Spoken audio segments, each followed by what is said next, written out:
All right. I'm not going to start again. But anyway, so I'm in the middle of my story. Stan, being the absent-minded professor of the group, forgot to tell us that it wasn't black tie anymore. They changed their mind. It was just going to be regular attire. And so Kirby and I were the only ones in tuxes, that included the groom. He wasn't wearing tux. It was just us. So that was just, it's neither here nor there, but there we were in our tuxes. And so the next day we went to Stan's sister's house his parents' house to get all ready for the wedding. Because the wedding was going to take place a 2-hour drive in the countryside of Paris, in this beautiful little church. And so we all were running around, and I noticed this girl there, and I thought, oh my God, who is this girl? But we didn't have time to talk. I just saw a flash of her green eyes, and I thought, oh, okay, I gotta meet this woman. And things happened, we're all running around, and I was tasked with the job of driving. So I had to drive one of the cars, and people drove other cars, and we all drove to this wedding, which was actually quite far away, 2 hours, like I said, and several people got lost and didn't even make it to the wedding, but we made it. That was the important part, we made it. In fact, some cars didn't make it. They were actually supposed to be they were supposed to be doing blessings, and they didn't make it, so someone else had to sub.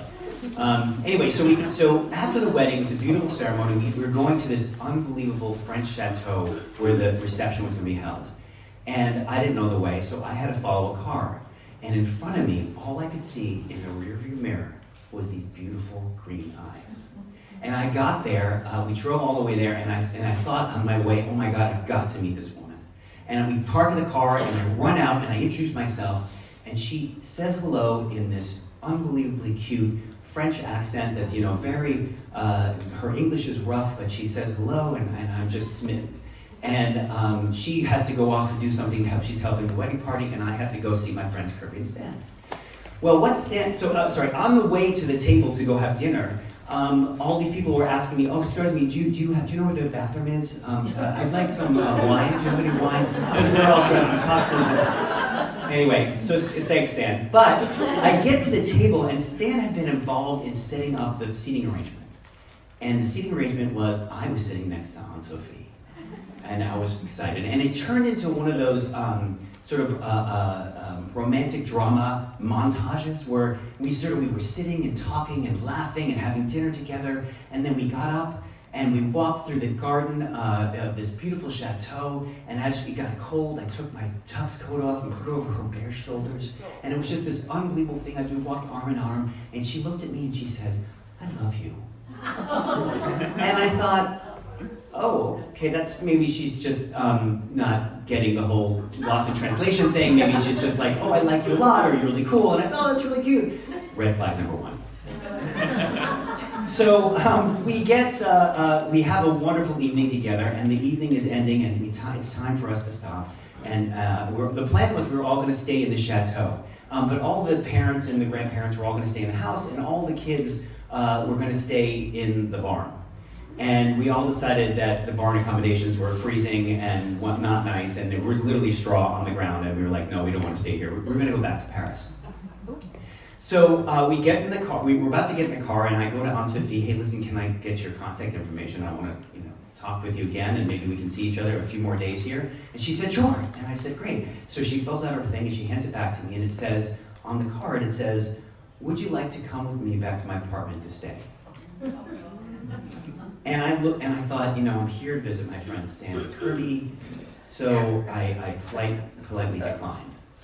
No, I didn't. I said goodbye to Stan and Kirby. I jumped in the car with Anne-Sophie. We drove to Paris, and we got to her apartment, and we go up to this, it's on a high floor, we go up to the top of the apartment, the doors open to the elevator, which goes right into the apartment, which means fancy, right?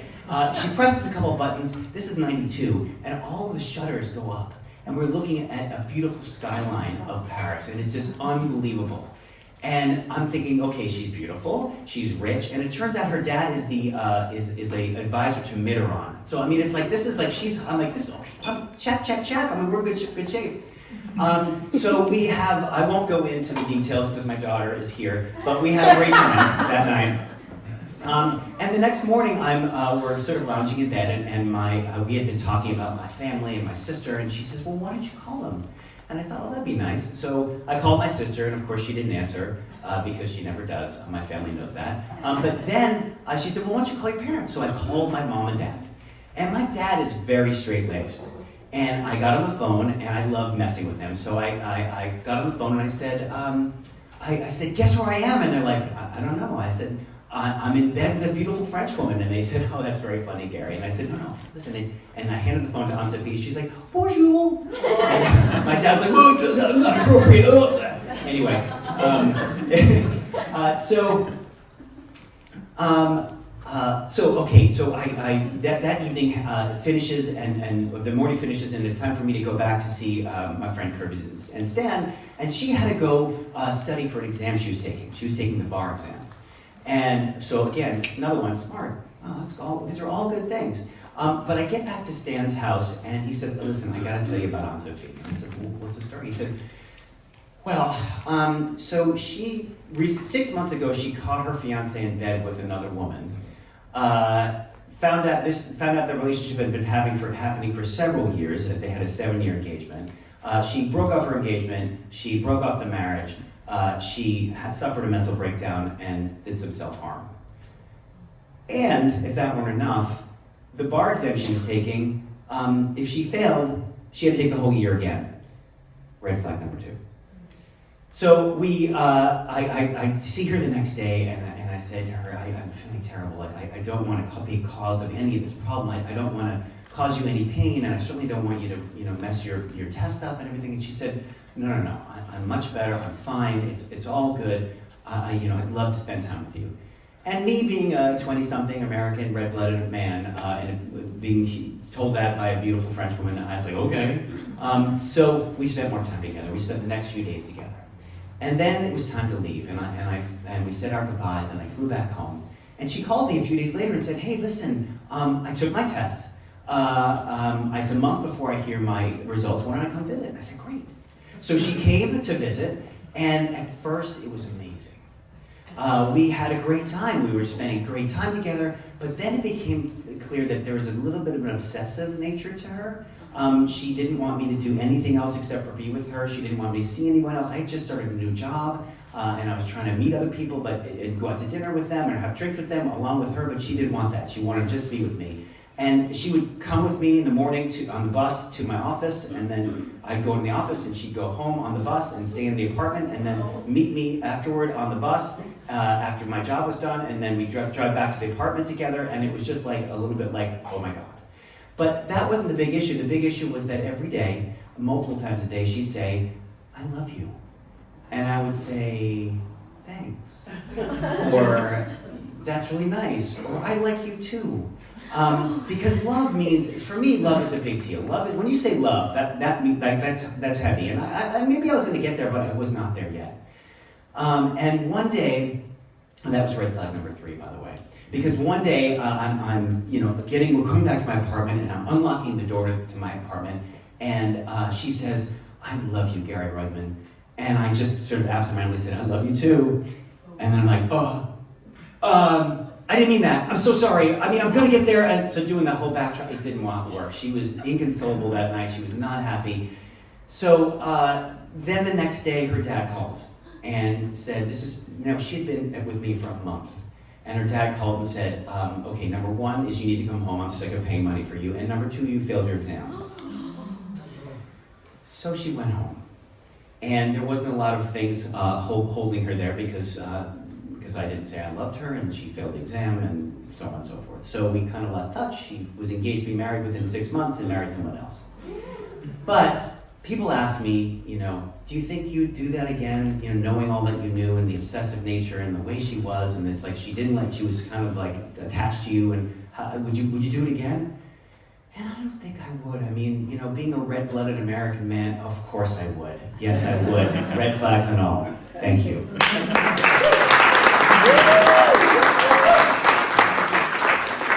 Okay, who do we have next? I don't remember. Oh, by the way, I'm sorry, I just want to show, that's her eyes. And that was Kirby and me at the wedding with our tuxes.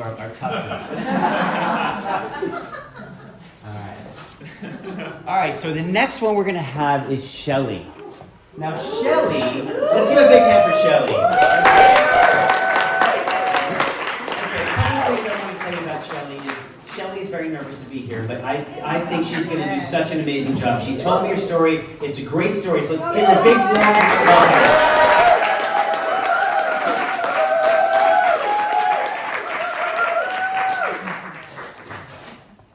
Hello, everyone.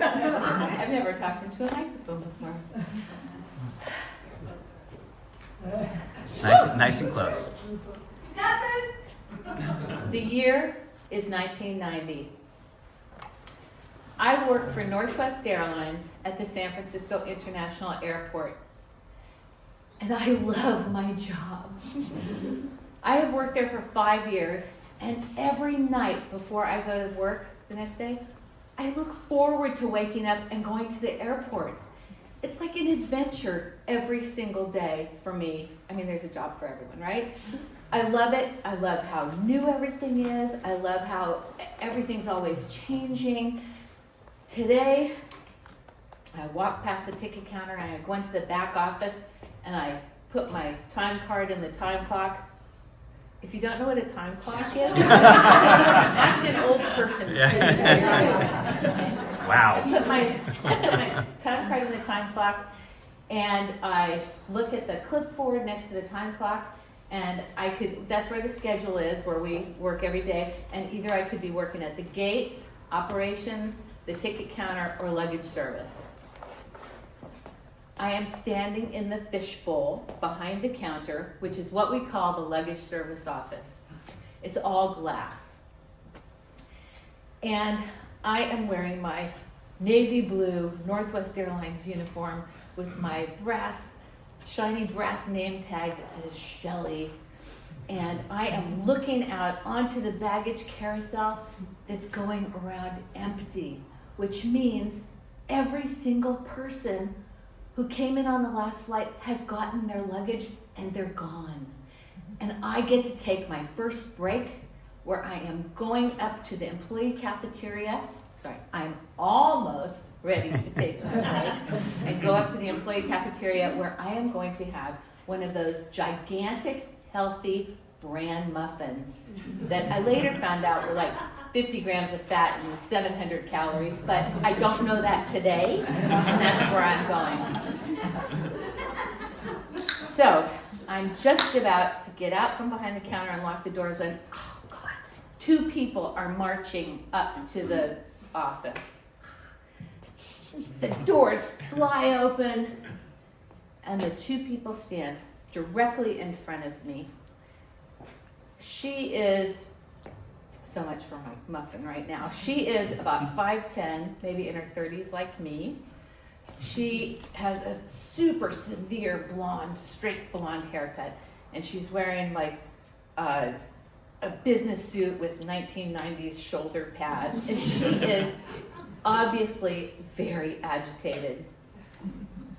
The man next to her is completely the opposite. He is super distinguished looking. He has salt and pepper hair. He's kind of short. He is wearing first class passenger cashmere casual, and he looks super distinguished and super calm. Who's in charge here? She said to me. Okay, let me step out of the story for 1 second, okay? Like I said, I could have been working at the gates today with 300 Bermuda shorted, flip-flop footed passengers who have just been told that their flight to Hawaii is canceled. And they are all just like her, super agitated. So I would trade that for this one person any day. This is going to be a walk in the park. I said, I'm in charge here. Do you know who this man is? I didn't. This is the world famous pianist and conductor Vladimir Ashkenazy. He is in San Francisco for 1 night only. Tonight, to play Davies Symphony Hall and conduct the San Francisco Symphony Orchestra. and you have lost his luggage. Okay, well, I didn't say this out loud, but I didn't lose his luggage. I'm gonna find his luggage.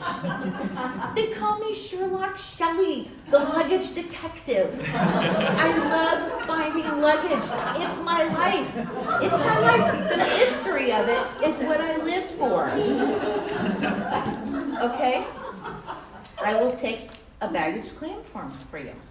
So I get my clipboard out, and I get the claim form, and I get my pen.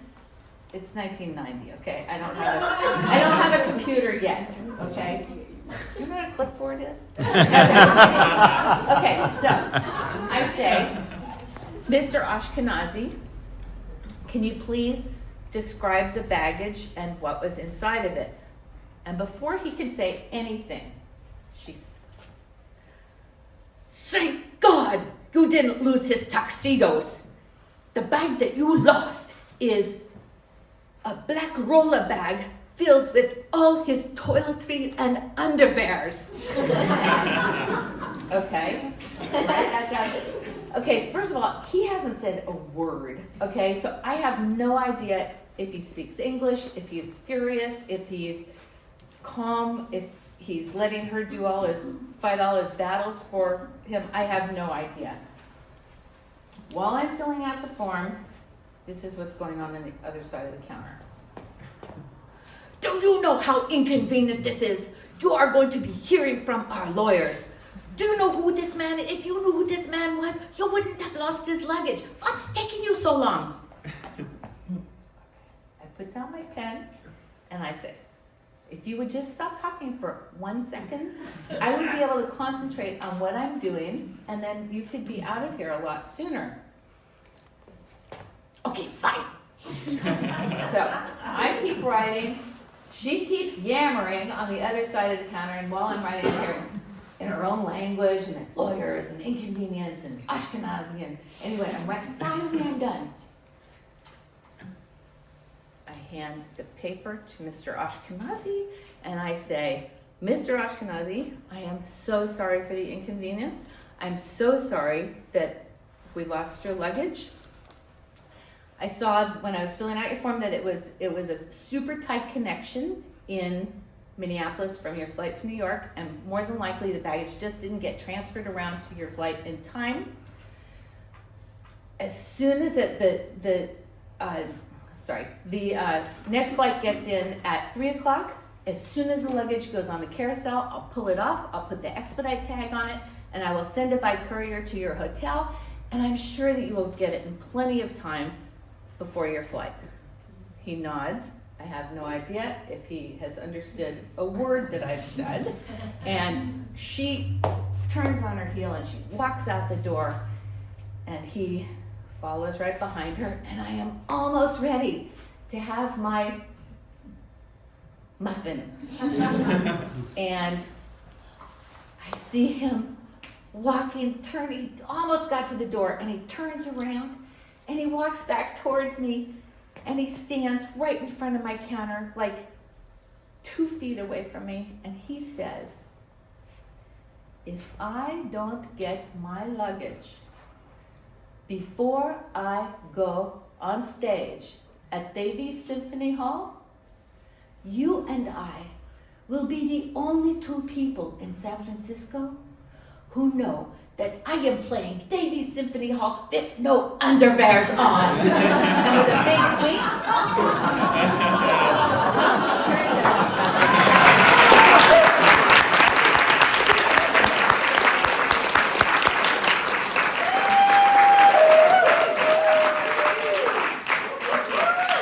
And epilogue. I never ate my bran muffin that day. I never got my bran muffin, but he got his underwear.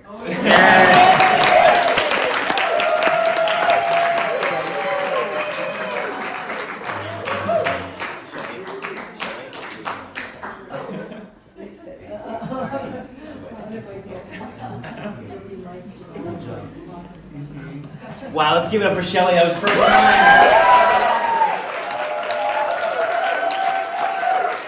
I just want to show you real quick. We have a picture. see. Sorry. Those are my green eyes. There we go. That's loud here. That's Mr. Ashkenazi right there. Can you tell that? Yeah. And yeah, in that one he's going commando, right? So has anybody ever lost luggage? Has anybody ever happened? Okay, so we know who to talk to. Excellent. Okay, so we're gonna go right to our next storyteller, and I don't remember who that is. I'm gonna show you in just 1 sec. As soon as we're gonna all find out together. By the way, does anybody know who this is? Yes. Okay, anybody else except for my daughter? Bill Murray. There we go. All right, Bill Murray. All right.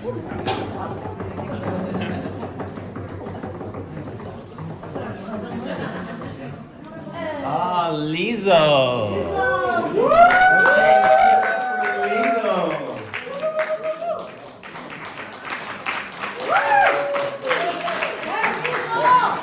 Hello, everybody. Hi.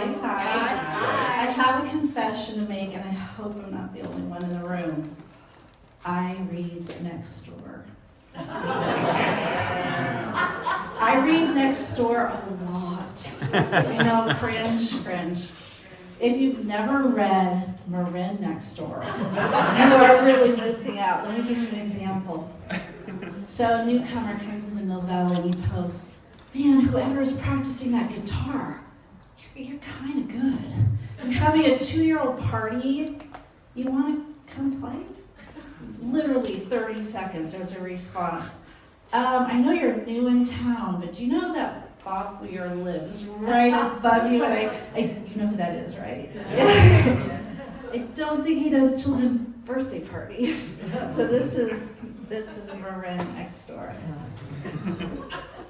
So if you don't read Next Door, we can have something else in common. There's nothing better than a dog story on Valentine's Day. Yes, I'm a dog fan. Anybody else? All right, a few years ago on Valentine's Day, there's a post and it says, I found a dog.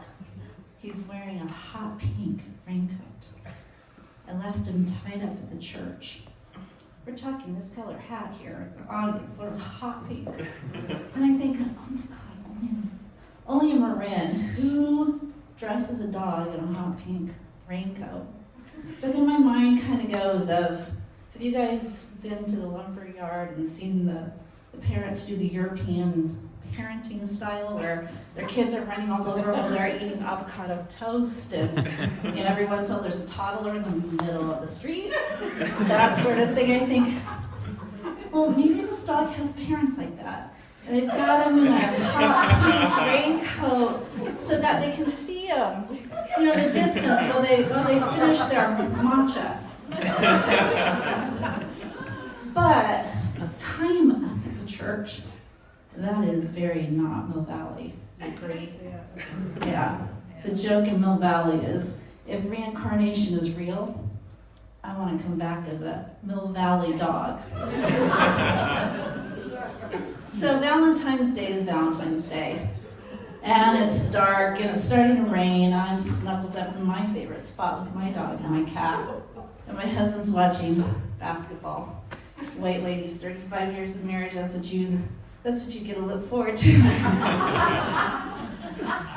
And I have to check. I don't think I'm the only one here.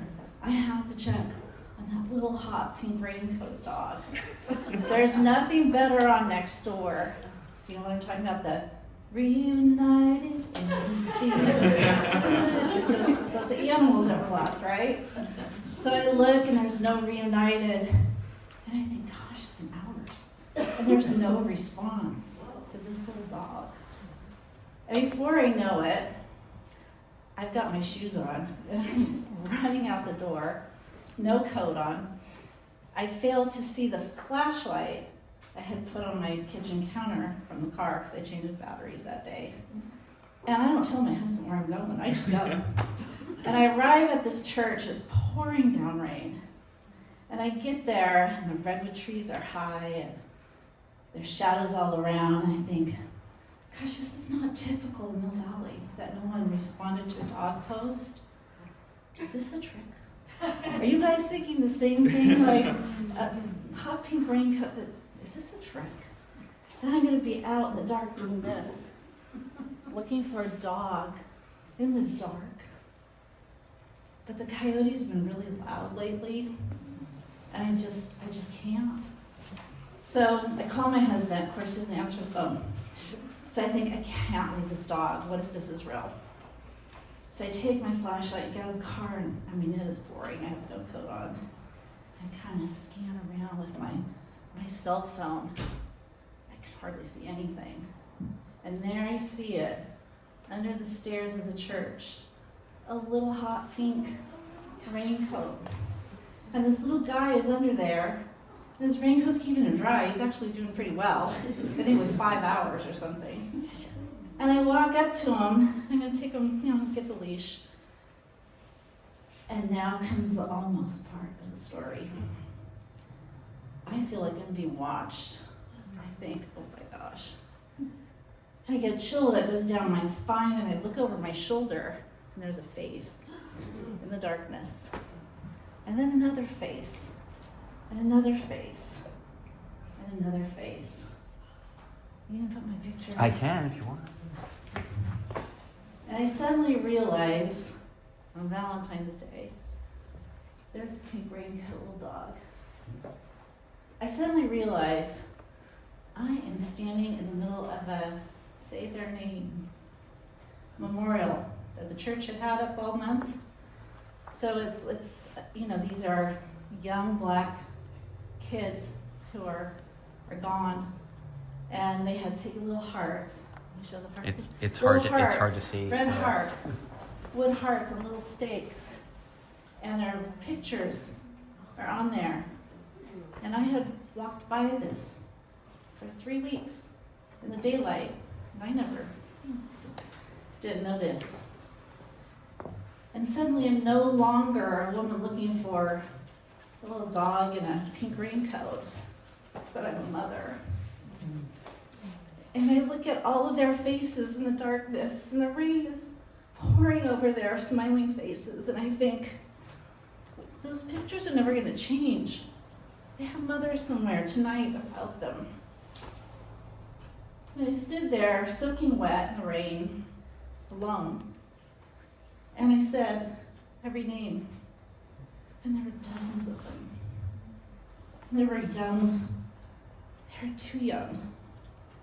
And I thought, these aren't Valentine hearts at all. But my heart needed to change that night a lot. So I wiped, soaking wet, crying. I wiped my face, and I take a deep breath, and I grab the leash of the little dog still there in the pink raincoat, and eventually the Humane Society limo arrives to take the VIP client to warm bed. And again, Marin County being Marin County, they know his name. They put him in the front seat. They have treats, and the two of them drive off. And I get in the car, the rain's coming down the window. I say, I'll remember you. Thank you.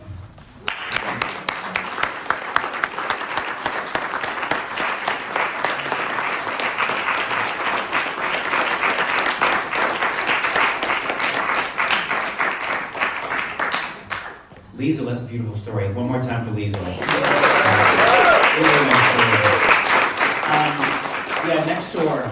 Next door is always a lot of fun. It's usually like somebody complaining about kids driving, poor bad drivers, kids being too loud. E-bikes. Oh, e-bikes. Some kid not wearing a helmet. Somebody creepy coyotes. Somebody creepy being in the neighborhood. Yeah. There we go. Okay, so I'm going to bring our next person, and again, I don't remember who it is. 1 second. I know, I should know this. I have my glasses on. It's Diane. Let's bring Diane up here. She's wearing a wonderful pink, a heart sweater, perfect for Valentine's Day. I love it.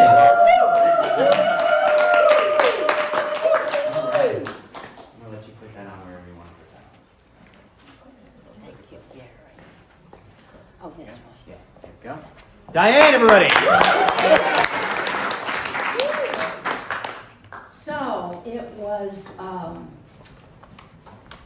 A long time ago, I was 35 years old.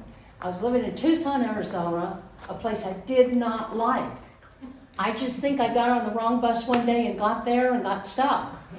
Maybe that's happened to some of y'all sometime. And so here I was, I didn't like the desert, I didn't like cactus, I didn't like the sun, and I just didn't like anything about it. And a couple of my friends came up to San Francisco, and they came back and they said, it is so great, we're moving there. We're moving there. And so they moved. And so I came up to visit them, and I'm old, and sometimes I lose my train of thought, but it'll come back by here eventually. So I came up to visit them, and I said, oh my gosh, this is my place. Oceans, the bay, redwood trees, North Beach. I have to move here. So I went back to Tucson, and I had this wonderful mentor. Her name was Jean, and she was Southern, like I am. And I told her, I said, Jean, I really want to move to San Francisco. But I said, I don't have $1,000. I don't have a job. I said, I do have a place to live. It's in a friend's house, but all the bedrooms are taken, so I have to stay in the garage. So I said, Jean, I have a bed in the garage next to a Honda Civic, I think. And Jean said, Diane, how much money do you have? And I said, well, I have $260. And she said, leave today. Jean's wonderful, uncommon wisdom. She said, go today. I've never known you'd have more money than that. So I packed up my Datsun B210 yellow, and I got a driver from the U of A to help me drive, and we came up to San Francisco, and oh my gosh, I loved it. I got an apartment in North Beach. I mean, that was the holy grail, to have an apartment in North Beach, because I knew a plumber who'd done some plumbing on that apartment, and he knew that it was had not been put out for rent yet.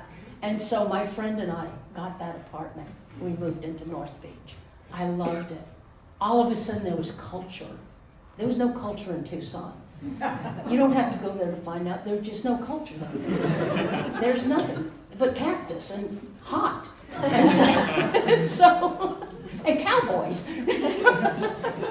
So I got to San Francisco, and I'd sit in North Beach and write in my journal, pretending I was writing a novel, and everybody else in North Beach was pretending they were writing a novel. And probably if you looked over their shoulder, it would say blah, blah, blah, blah, blah. Later on, I did write a couple of books, but back then, I was just dreaming. So I started hanging out with a group of people, and there was this adorable man, so cute. He was from back east. He actually moved to San Francisco the same month I moved from Tucson. It was July 1981. And he was kind of preppy and kind of young. And I discovered that he was 12 years younger than me. So there was no way I was going to make a move on him, you know, me being the older lady. So we started going places together, though. I had a car, the Datsun B210. He didn't have a car, so we would drive to the beach and Ocean Beach and all the sights and things. And I don't know if you've ever had this experience, but when you meet somebody and you like them, you might be sitting at a table, or you might be in the car, and you might just want to reach your hand over and touch their hand. But you're afraid, and you're too afraid to do it. It's just too far a reach to go over there. And that's what I wanted to do. And he wanted the same thing, but we didn't know that. Now, we almost didn't get together because we were both too shy. But fate stepped in, and we had a matchmaker. It was this guy named Dan, who was like a go-getter guy, and you know, let's make something happen guy. And Dan went to Brian and said, hey, she really likes you. I'm dating her best friend. Take her out and plant a kiss on her. Well, he took me out and planted a kiss on me. That was 40-some years ago. And so, you know, we got married right over in Corte Madera, and I wore Snow White from head to toe because as a woman who's been around the block a couple of times, oh, there we are. I thought, well, Snow White to a wedding, I don't know. But you know what? I believe if you lay off relations for a while, it grows back. And you're a virgin again, you're a reborn. And the day we got married, it all made sense to me. You know, here we were, he was 12 years younger, and I grew up in South Carolina, the codependent state. And in South Carolina, don't go there either. In South Carolina, it's beautiful, but it's weird. In South Carolina, your grandmother and your mother have you on your knees at 12 years old, saying, now I lay me down to sleep, send a man, don't make him a creep. Or a cousin. So I've been praying for a long time. And at 24, you know, I'm praying, oh God, I'm ready, send him now, and nothing happened, or weird things happened. And then at 30, I'm really ready, I'm ripe, I'm overripe, and nothing happened, or weirder things happened. You know what I mean? And then at 35, are you deaf up there? Haven't you heard a word I'm saying? And I think the day we got married, what happened was the forces that be, the universe, was looking down at me and just saying, Diane, you had to be patient. He was growing up as fast as he could. He was only in the 6th grade.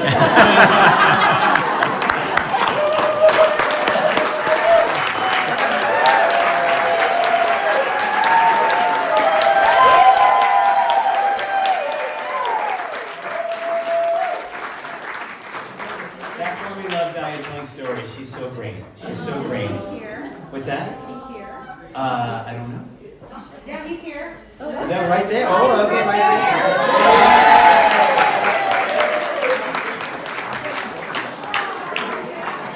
there. Now, my mother comes to every event. She's been to every improv show. She's been to every one of the, I do improv with some of these people here. There you go. There's one of them. And I also do this, and she comes to every show. Tonight, she had a friend over. She said, I'm not going to come. Is that okay? So real quick, can everybody just say hi, Carol, real quick? Because she'll see this. Hi, 1, 2, 3. Hi, Carol! There we go. All right. All right, we have one more storyteller before our break, and it's going to be a surprise for both of us. Here we go. Mimi.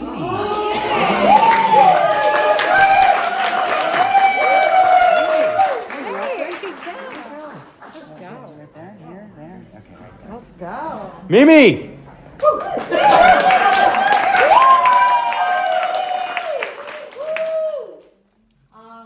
right, I'm looking up there. I never give words to Gary. I refuse, but he put his foot down this time, so I gave words. We'll see what happens. My story takes place in the summer between my sophomore and junior year of college. I'd spent the spring doing an internship in Moab, building trails with the Park Service. And I absolutely loved it. I wasn't ready to go back to Maryland. Nothing made me want to go back to the East Coast. So I signed up. I signed up for another internship, and I got sent to Yosemite. Hopped on the Greyhound bus, living my best life, and couldn't wait to see more of the country. As an intern with the Park Service, they paid me $75 a week. It was hard times. right? I mean, I didn't use it to buy food. I just bought Carlo Rossi the whole time. I loved it. It was a great life. You hang out with young people, you drink, you laugh, you explore. It was great. But to trade off, they would provide housing. So in Utah, I lived in the hostel, and it was great. You'd meet other people, the people coming into town. And in Yosemite, they actually had this amazing cabin. They put a bunch of interns living in this fantastic house in the middle of the woods. This was a dream for me. I came from a suburban area, sprawl, lots of loud noises, and there was nothing out there. I mean, nothing. The closest house was beyond Hopefish. I thought I had made it. I was like living my best life with my dreadlocks, roaming the hills. And my summer job was to be an interpretive ranger. And so it's those people that, stand around campfires and tell people, different stories about the natural habitat. I was at the information, center handing out permits for bear bins and all those kind of things. And I loved it. I always thought it was funny because all the other visitors would come up to me and be like, where should I go? And I'm like, I don't know. I'm from Maryland, But it was so much fun. I had a great time out there. Maybe 2/3 of the way through the internship, I was, spending the weekend by myself. This amazing cabin out in the woods was a beautiful 2-story house. It had this long staircase up the side, wrap-around porch all the way around, and the 2 bedrooms were up on the top, these glass windows, you could see out into the woods. It was just pretty magical. You'd go downstairs on the inside to the bottom bedroom downstairs. So I lived with these other 2 interns. Super fun. On this weekend in August, one of the interns that was my best friend had actually broken both of her ankles rock climbing. And so she was heading back out of town. She had tried to stay for a little while. It's hard to be out in the woods in a wheelchair. So we said our goodbyes on Friday, and she headed back to her family back east. The other intern, who was currently living downstairs, was heading off to see her family that weekend. She lived in Vegas. So I was going to be in the house by myself, which wasn't uncommon. It's fine. Everyone's young. They're doing different things. They're dating people. Which is fine. In the middle of the night, I'll give a little layout of the house because it's important. So there's a front door here that goes down to the stairs, down the front. Down this one hallway, there's a light switch halfway down the hallway that turns the light on for the living room area and the kitchen, is my bedroom. If you go around like a little corner, there's one other narrow hallway and the stairs down to downstairs. This narrow hallway leads to the other bedroom. So in the middle of the night, I hear this kind of noise, which I had heard a million times that summer. This house was actually run by mice. They had taken over the entire house.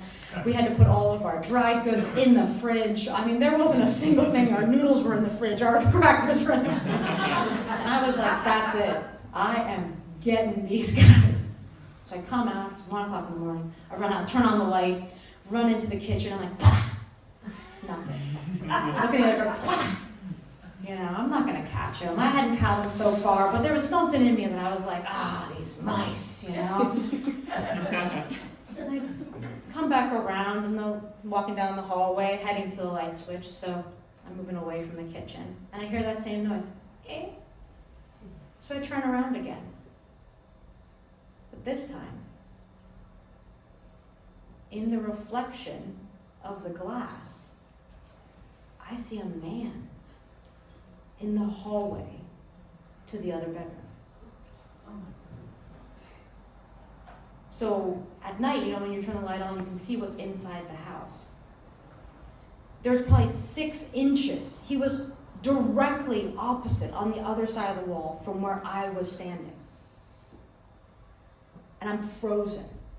I'm staring at this man who's now in this other hallway, literally so close I could probably hear him breathing across this wall. And the scariest part was when I realized that if I could see him, he could see me seeing him. And that terrified me. I was now down the hallway, too far to the front door.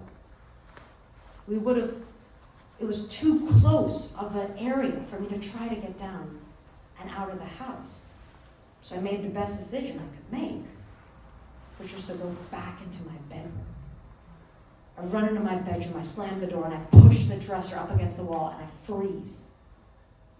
I'm waiting. I'm waiting for anything, any type of sound.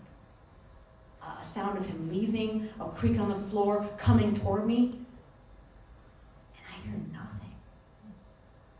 I'm frozen, standing. I don't know what I was thinking I was gonna do if he came in, but I was standing. There's like the dresser, the door dresser, myself.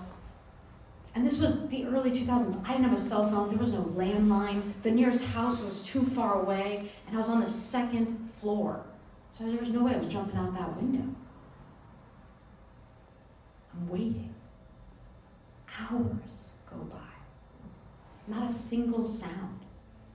I mean, it's the kind of silence that you can like hear your own breath. You hear your heartbeat. You're like, stop it, heart. You're making too much noise. I need to hear if there's someone moving. And you kind of almost think that you hear it, but nothing. The sun is starting to rise. It's now 5, 6 in the morning, and I'm in a tough spot. I need to get out. I need to get out of this house. But if this guy was in the hallway, or if this guy's by the door, I don't know where he is. So I started as slowly and as quietly as I can, pulling this dresser just slightly away from this door. Listening to hear if I hear any noises. You know, you just keep doing it just enough that I could fit my body in between the door and potentially get out. And then, you know that scene in Jurassic Park when Laura Dern is trying to make it into that gate, and she can't see the velociraptor, but she knows the velociraptor is there, and she says, run. She's saying it to herself, and that is my true experience, that I felt this like, go. And I ran. I've never run so fast in my entire life. I burst through the front door, ran down the stairs, ran all the way into town. Maybe like 15 minutes. I have no idea. I didn't even have the courage to look behind me. I didn't want to know if he was following me. I was too scared. I make it into the park police, and I'm like, oh my gosh, there's a guy in my house. I'm an intern. I have this like whole story. It's like 6 o'clock in the morning. It's probably the most action they've seen in a long time. They've rallied the troops, and I'm back in the cars heading back to my cabin.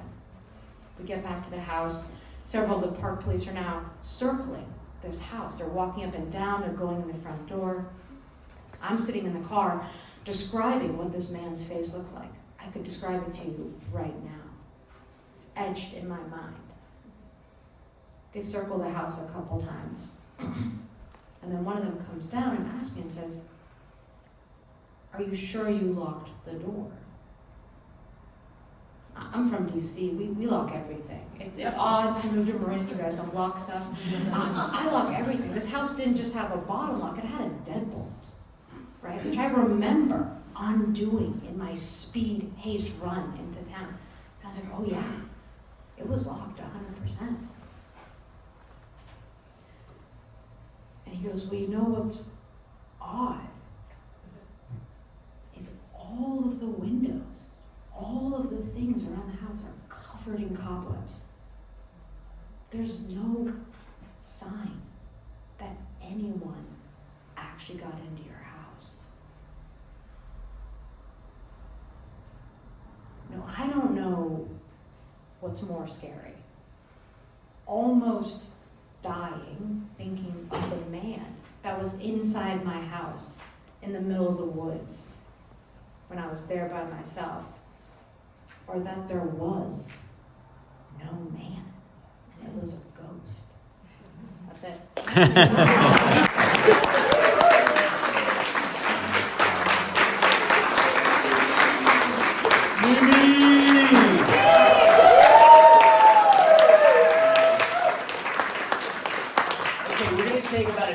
a break.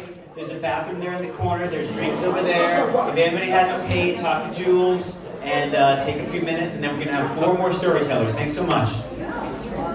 All right, everybody, thanks for coming. Let's have your seats. So those of you who have popcorn, Mimi, Sarah, all the fun people have popcorn. Just be cognizant of the sound that it makes, and it's distracting to the storytellers. Just try to be really quiet with popcorn. Way to call my mother. Yes, exactly.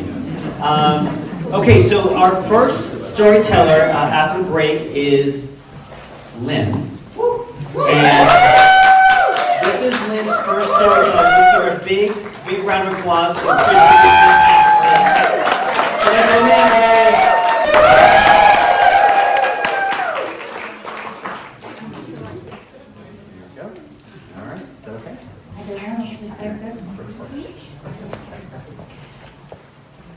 In my family, attending funerals was mandatory.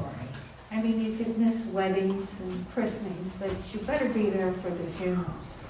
So when my Aunt Rose died in California in 1954, my mother and I and 6 relatives got on a TWA 4-engine propeller plane in Kansas City, Missouri, to fly to California for the funeral. This was the first time any of us had ever been on an airplane. In those days, being an airline stewardess was seen as a glamorous job, even though then they mostly just served meals in bus trays. TWA advertised that their applicants had to be 20 years old, have a high school diploma, and good vision. That was code for no eyeglasses. But realistically, the women had to be between 5'2" and 5'6", and weigh between 100 and 130 pounds. There were mandatory weigh-ins before each flight. And also, they had to speak in a soft voice, be white, pretty, and single. In fact, in 1955, the president of a retired stewardess club was quoted as saying, "Married stewardesses would take all the fun out of it for the single girls and their married passengers."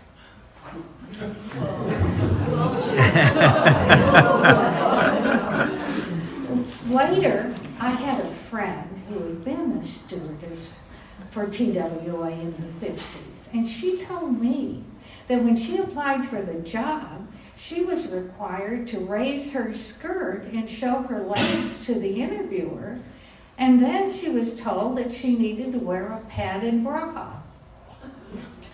TWA gave their stewardess about 6 weeks of training, mostly classes in hairstyling and makeup. Safety training was not seen as a priority. What the airlines were looking for was the epitome of the ideal 1950s single woman from a male point of view. Now, I was 16 years old, and this was a big adventure for me, and I was very excited. I had a window seat next to my mother, and I was fascinated by my bird's eye view of the patchwork quilt of different colored farm fields, and the miniature barns and houses, and the tiny little cars and trucks traveling on ribbon-like windy roads. When we flew above the clouds, I felt like I was in heaven. I was really enjoying myself until I looked out the window and noticed that one of the propellers on our side of the plane had stopped, and the engine had flames shooting out. There was no announcement from the pilot or the stewardess, and so I frantically called the stewardess over, and said, tell the pilot that one of his engines is on fire. And she answered in a soft voice and said, not to worry. The plane can fly just fine with 3 engines. Okay. Not long after that, I noticed that one of the engines on the other side of the plane wasn't working either. I'm frantic. There's no announcement, so I call the stewardess over a second time, and I say, tell the pilot that now he's got another engine that isn't working. And she said, no, not to worry. She said, the pilot has turned that engine off to balance the plane. And then she told us, we're going to make a forced landing in Albuquerque, New Mexico. Forced landing? Oh my God! With my nose pressed against the window, I started looking for the Albuquerque airport. Finally, it comes into view. And the plane flies right past it. This pilot doesn't even know where the airport is. I'm panicking.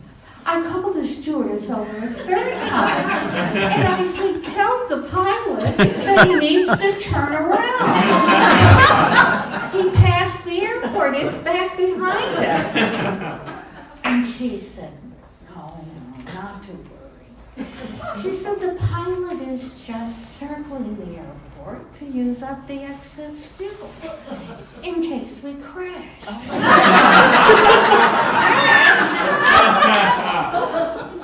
My mother was going to pass out. Well, the pilot finally did manage to land the plane, and we transferred to another plane, and we got to Los Angeles safely, several hours behind schedule. But after the funeral, my mother and I took a train back. And after that, I was terrified of flying, and I tried to avoid it whenever I could.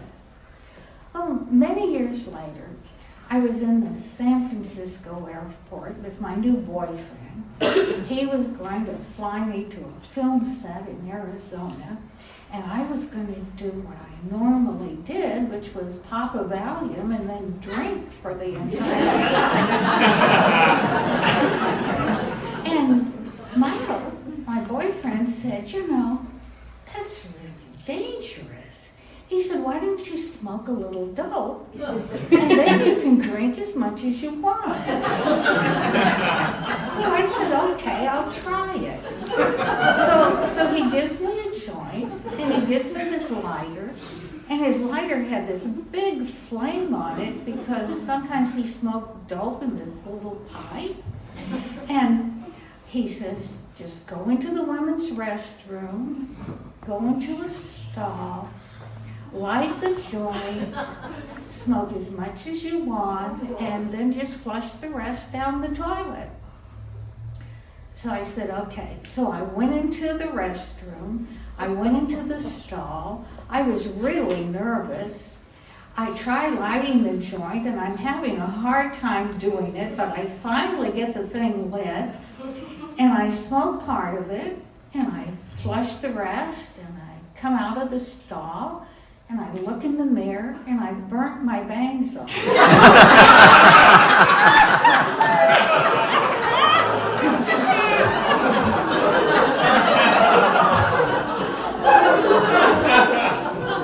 after that, I got better at lighting the joint. So then, whenever I would fly, I continued to drink, but I would also either smoke a joint or take an Ativan. Now, my best friend was fighting terminal cancer for 6 years. So every year, I would fly back to Kansas and spend my annual vacation with her. She was in denial about her condition, so we just tried to have a good time together.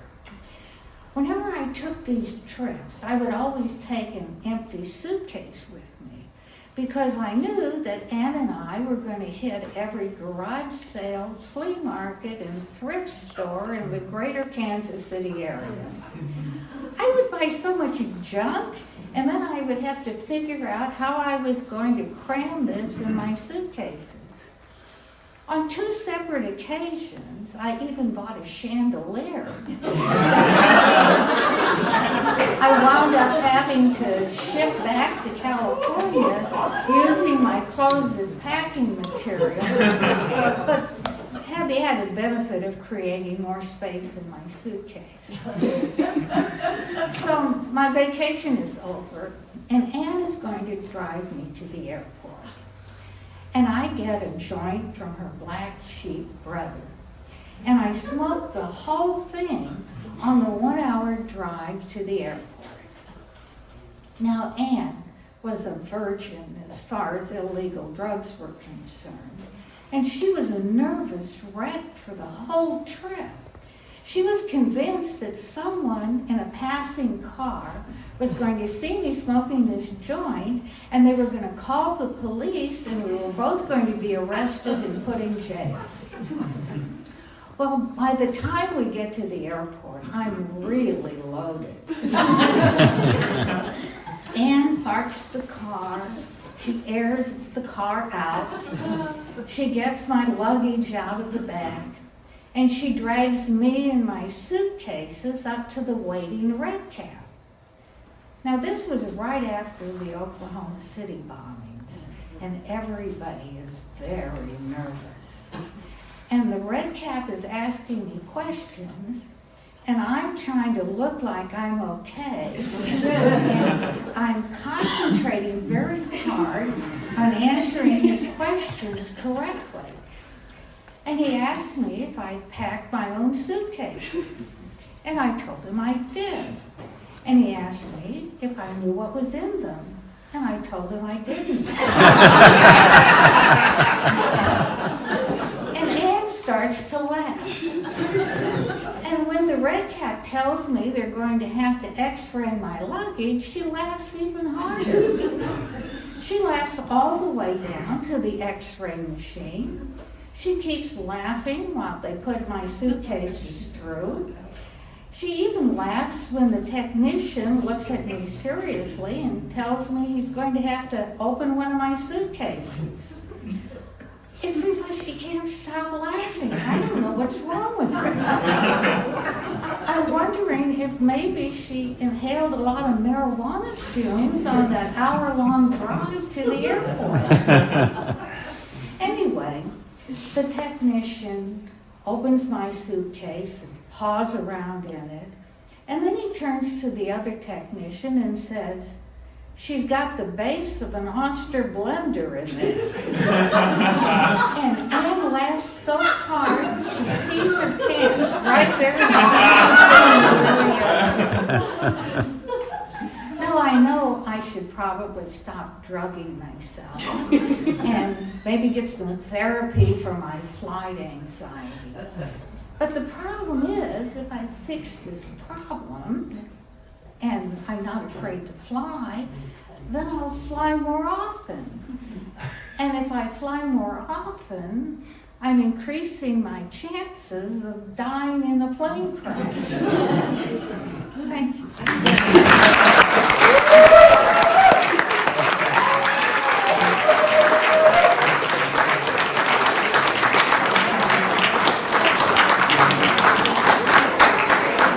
Okay, that was a great story.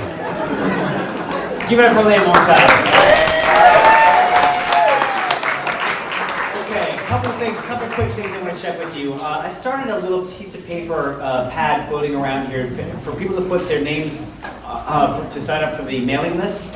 I don't know where it is. If it's somewhere out, somewhere there it is. If you could just keep passing it. And if anybody wants to tell stories for our unexpected, you can, which is not up there now, you can put a little star next to your name. Or just text me, and I'll put my number up at the end, and we can continue this process.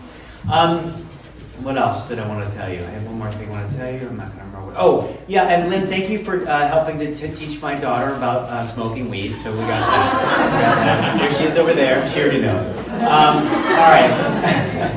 So we're gonna have our next storyteller. That is going to be I think it was Alex. Let me see. I think it's Alex. I don't have a good memory. Let's see. We'll all find out. And it's Alex. Give it up for Alex. Alex came up, our last story event we had a thing we called a story salad. It was just kind of there was no theme, people came up and tell their stories, and Alex just came out of the audience and told an amazing story. And so when she asked to come here again, I was thrilled to have her. Let's give it up for Alex.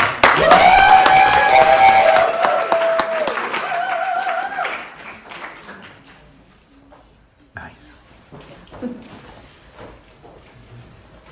The summer I graduated high school, I had no money and no car, but I was super determined to have a good time and live out my last couple months in Marin before I went to Santa Barbara to go to college.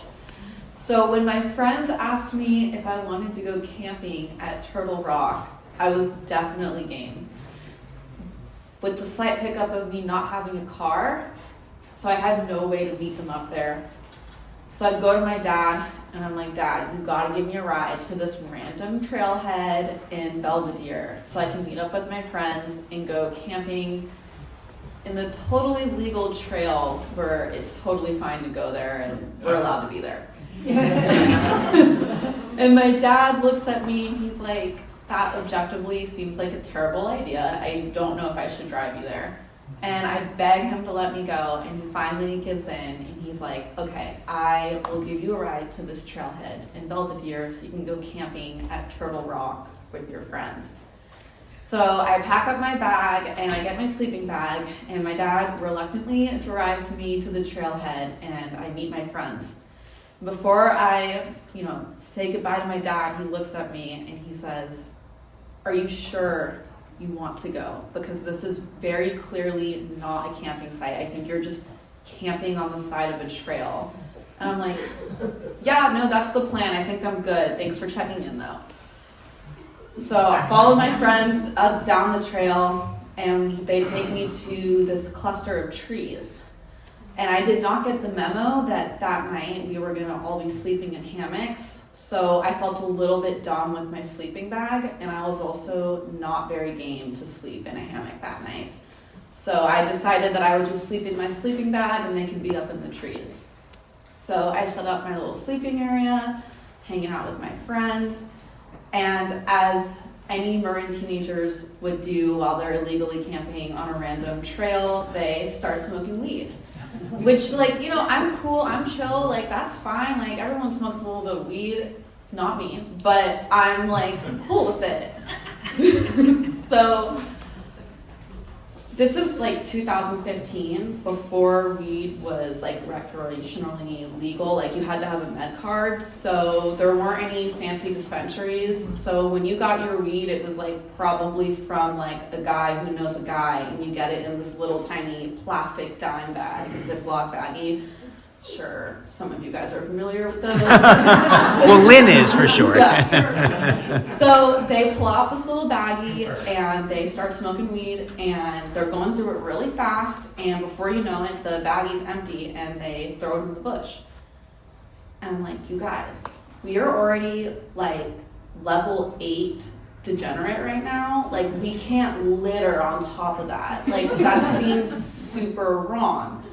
So I go into the bushes and I pick up the plastic baggie and I put it in my bag because, I'll associate with weed smokers, but I'm not going to associate with litter bugs. That just takes it a little too far. So the night goes on. I'm having a relatively good time. The reality is it's actually kind of boring to camp in a place where you're not really supposed to be there and there's no amenities and you're just kind of sitting in the dark with your friends. And it's time to go to bed, at least for me. So I get into my sleeping bag and I'm trying to settle in. And then it just kind of hits me. I don't want to be here. I would like to leave right now because it's actually really cold. And I don't even like anyone that much here. And I'm not actually sure why I thought this would be a good idea. And I'm thinking about what my dad said before I left. which was, "Are you sure you want to go?" And really regretting how confidently I told him yes. So I'm like, okay, I cannot call my dad to ask him to pick me up because that's way too embarrassing, and I'm honestly just not in the mood to get lectured. It's also like 2 or 3 in the morning right now, so he might not even be awake.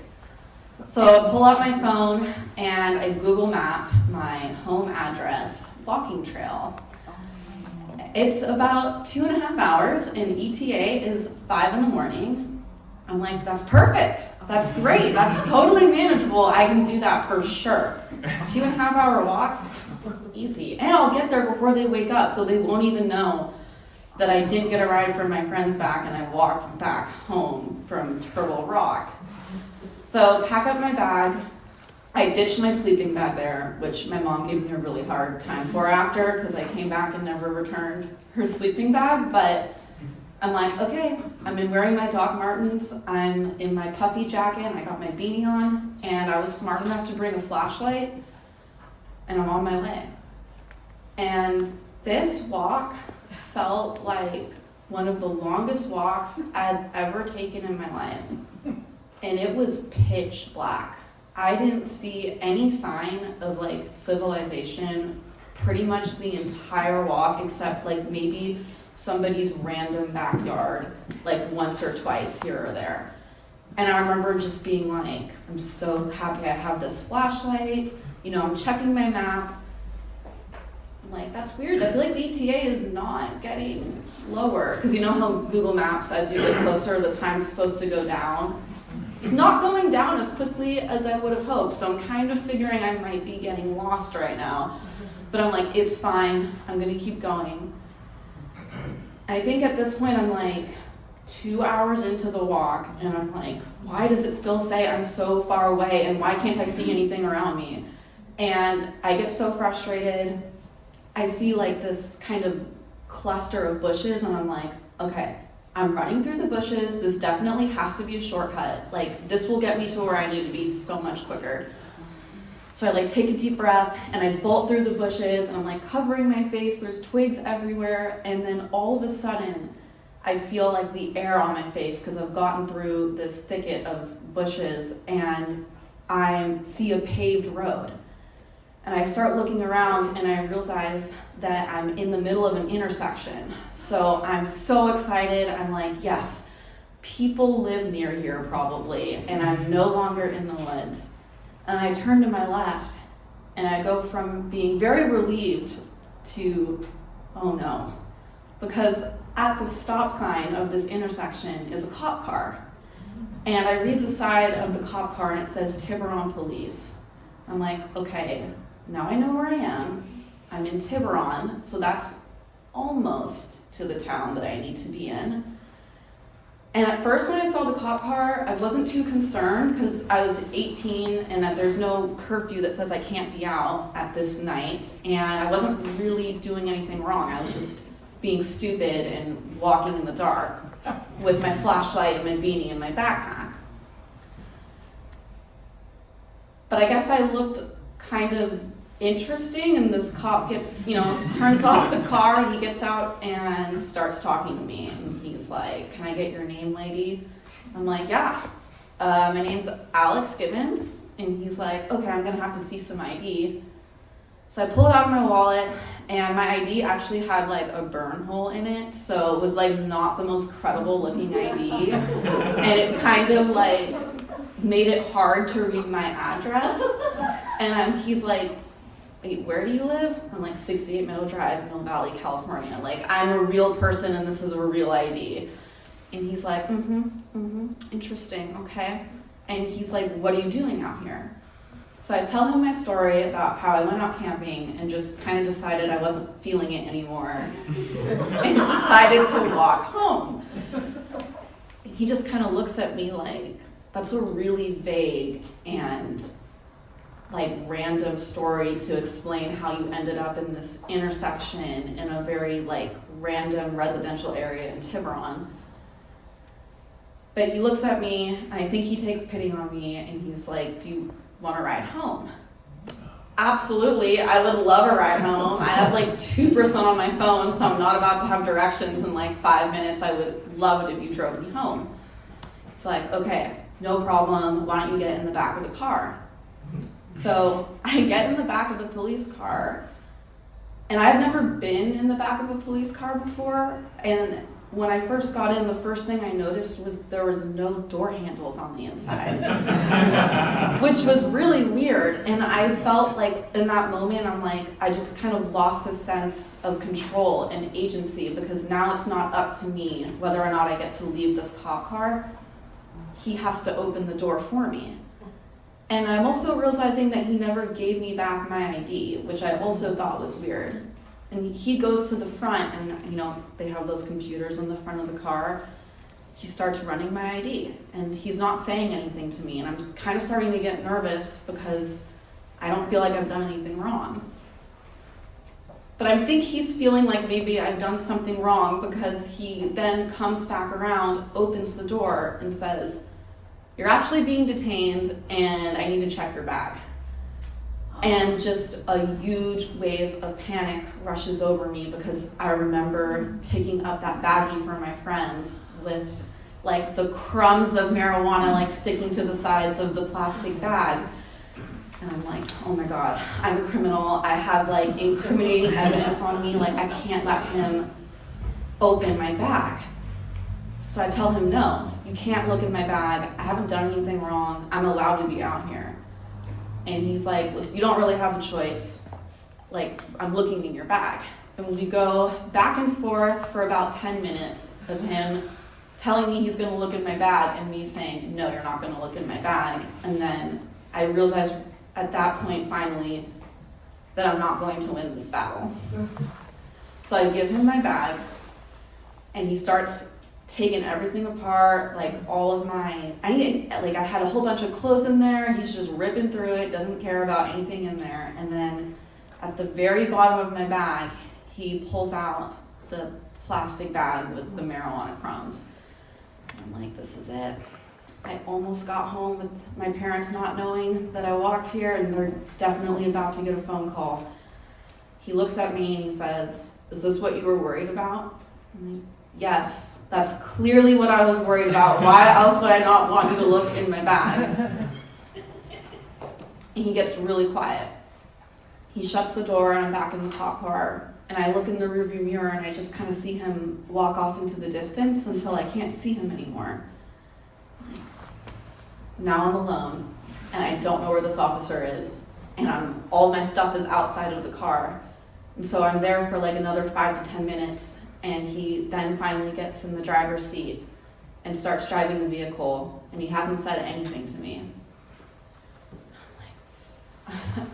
I just remember closing my eyes and being like, I'm not going to open them until the end of this drive is over, because I'm like kind of mentally starting to grasp how much trouble I might be in. And if I thought the lecturer was going to be bad for calling my dad for a ride home, it was about to be really bad if they get a phone call from me at the police station. So I close my eyes, and I feel the car stop, and we're outside my house.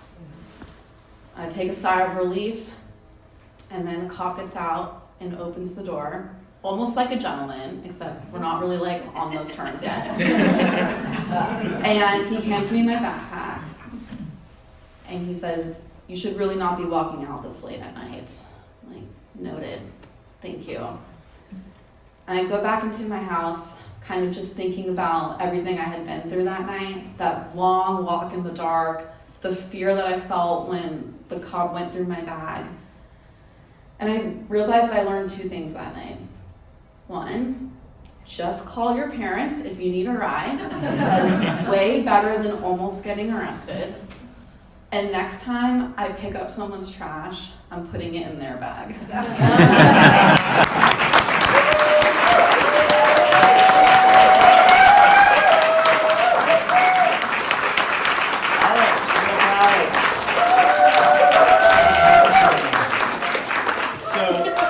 As a father, I can just say that I've had that experience of of children, not this one, but other ones, other one in particular, who's caused us that kind of worry. Anyway, he's not here today. So we have two more stories. Now, our next storyteller is Fatima. Now, Fatima, this is her first time as well. So let's give a warm welcome for Fatima.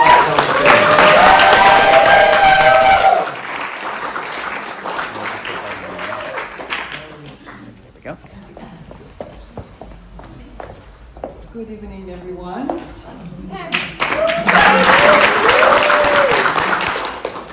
This is not the first time I'm speaking in front of the people, but the first time I'm speaking in English. And I just realized how brave I am.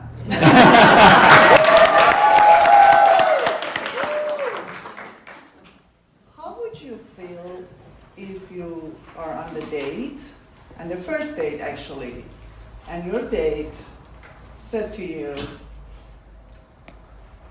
"Oh, you're tall and beautiful, but why are you so fat?" How would you feel? Okay. Let me starting from my past. I was 32 years. I was born and raised in Iran. I'm from Iran. And I was a single mom with my 9 years old daughter. We were really happy there and so much fun. And after 8 years, just someone introduced someone who lives in the United States. And because I have a daughter, I was so conscious to meet someone. It's really hard when you have a daughter, you cannot just marry to everyone you like. So in 2007, we started talking and chatting, and that was, we were talking on Yahoo Messenger. It shows my age. And we had fun, and just after a few months, we decided to meet. 3 months after. And then we decided to meet in Turkey. Even though he's from Iran, but that time he was working and he doesn't have the time to go to Iran and visit the huge family that he has. So we went in Turkey, and just imagine the first day at the restaurant at the really nice hotel. And I was just like this because this is a first date. We haven't met each other. And I was wearing, that was in February actually, February 2007, sorry. And then I was wearing the turtleneck, pink, really nice cashmere, and just like this. And I was trying to sit in front of him like this. And suddenly he said, "Oh, I'm sorry. You're tall and beautiful. Why you're so fat?" And I was 5'8", my height, and I was 180 pounds that time. I would look like a pear here, this part. But no one told me you're fat or you have to lose your weight or something like that. No one told me before. And because, as you know, we have to cover ourselves in Iran, we have a hijab, so no one can recognize my body, even though, just including my friends, my family, no one told me you need to lose your weight. So, just imagine me, I was shocked at the first time, and I was going to split my coffee his face and leave. And then, for the second, I was realized, hey, you're in Turkey, honey. You're not in your country, and you cannot even speak English. So, what do you need to do? And then I'm thinking, okay, instead of being mad or something, you should making a choice. And my choice was, okay, probably he's right. Probably you need to lose weight or something. And one more thing. I was thinking in my mind, and I was looking at him, and I was telling him in my mind, not loudly, if you think I would let go of the rich, educated, and good-looking husband in the shortage of husbands in my country, hey honey, you are seriously mistaken. And then I came back to Iran after 5 days. And I saw the nutritionist, and she said, yes, you have to lose almost 20 pounds. My size was 12 that time, and I am 6. And no, obviously. And then I felt it's not just about having the husband or something, but yeah, the way he was talking to me, that was not really nice and appropriate, but he was right. And this is the making choice, and I believe it. Every single day we have to make a choice, and it could influence our life. If that time I was getting mad and just, obviously I became mad, but I did say nothing to him. And then after I made my choice, it just changed my life, my lifestyle. And we came here with my daughter, who went to the Redwood High School here, and then got accepted to UC Berkeley, and become a really lovely and nice architect now, who lives in New York. And then I am 6 now, not 12. And having the healthy life. So, and I've done everything in purpose. And I know what I'm doing, not just because I'm getting married, because I thought, hey, he cares about you. Just ignore that part. You can talk to him and just probably teach him, hey, you cannot talk with the women like this, ladies need them more respectful or something like that. And then I did it, and in 2010, we're married, and I'm not gonna tell you when we divorced. This is my second story, but I'm so happy now that I made a really, really nice choice. And even though I was really mad and I was shocked and I didn't expect at the first date, but this man here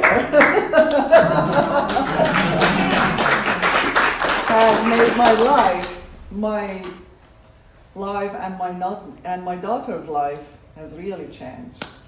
And now being fat probably and just making choice has changed my life. Yeah.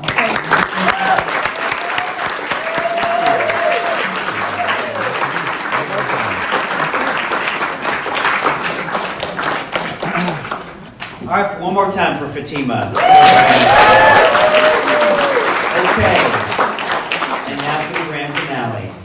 We have one more storyteller. This is Taylor. Let's give Taylor a big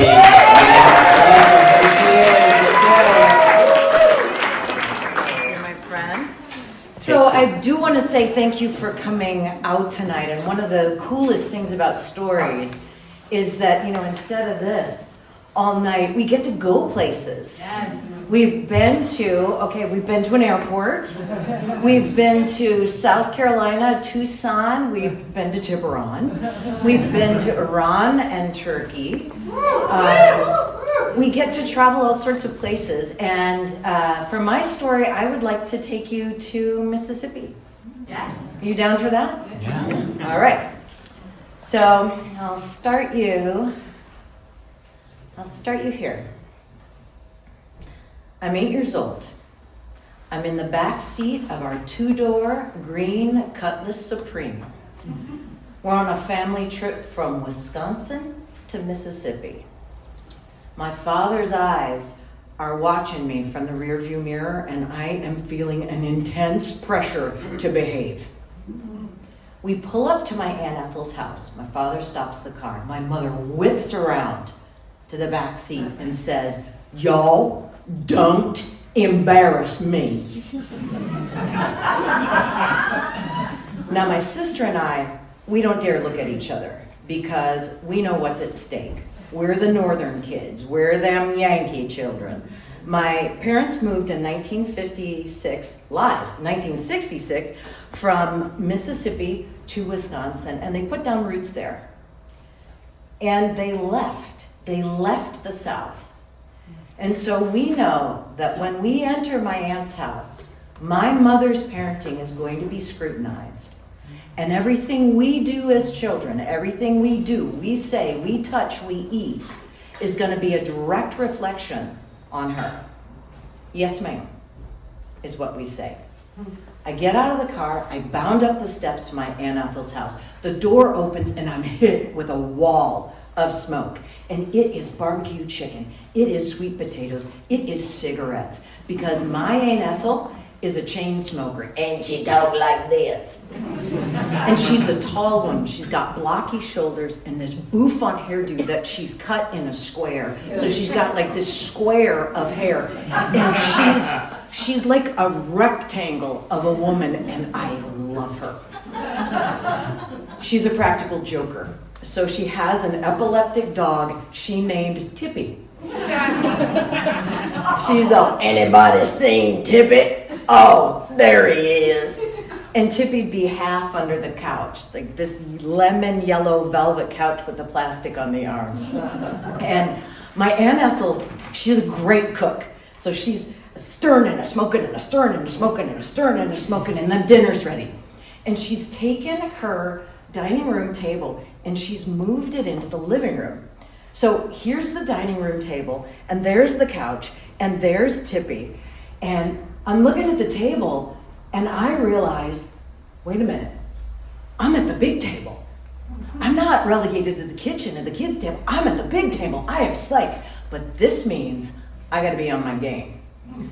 Now, the laws of Southern etiquette are very specific, and my mother was a stickler for them.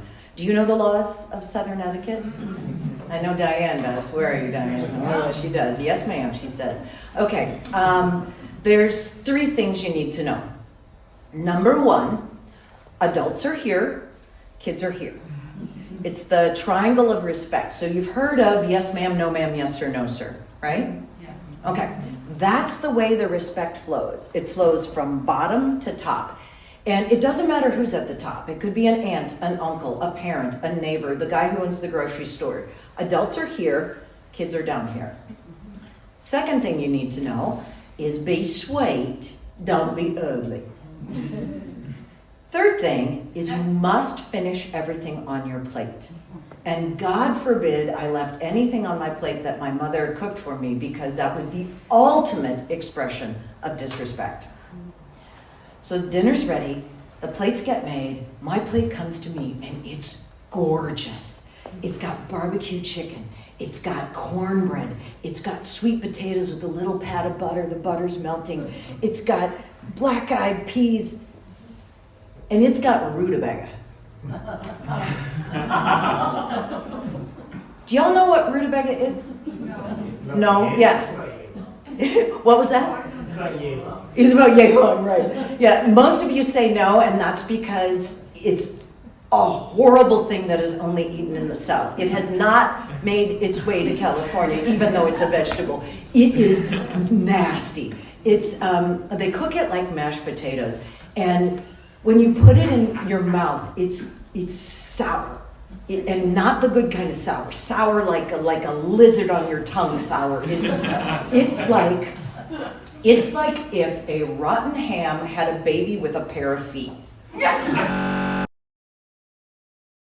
To this day, I invent imaginary things that I need. So I have a feedback purse that I take to meetings that gets too heavy when there's too much feedback and we're not moving on. My husband and I, we just got married. Gay love for old people. We have a truth gun that we use. We even wrote it into our wedding vows. And the truth gun, the way that works is if you point it at somebody, they have to tell the truth. Even if they don't want to tell the truth, they have to tell the truth because it's the truth gun. I invented this summer a reality zipper. I was having a really intense conversation with a friend, a conversation that was very long overdue and really serious. And it was getting long and I was getting tired and I needed a break. But we were halfway through the conversation. So I invented a wall of reality. I unzipped it. I stepped over to the new reality. I invited her in. We had a moment of, wow, this is going really well. She's like, I know. And then we stepped back into the conversation, got serious again. I zipped up reality. So, when you are facing a big steaming pile of nasty rutabaga in your life, and you feel trapped, like there's almost no options, just remember, you can invent an imaginary thing. And if everybody else agrees that it's real, it can work magic.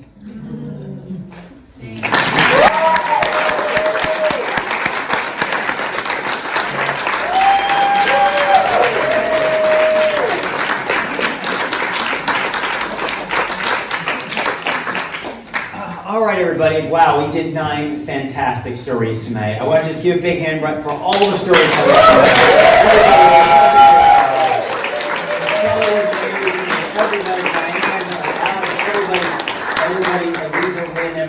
Everybody. Thank you so much, Shelley, of course. Thank you, everybody, for coming. Mimi, I'm forgetting everybody. Anyway, thank you for coming. We have, again, I'll put the thing up. We have other storytellers, slams every month. We're doing our next one on the 28th of March, if that works for Jules. And look out for the flyers and everything. Thank you, everybody, for coming tonight. Happy Valentine's Day.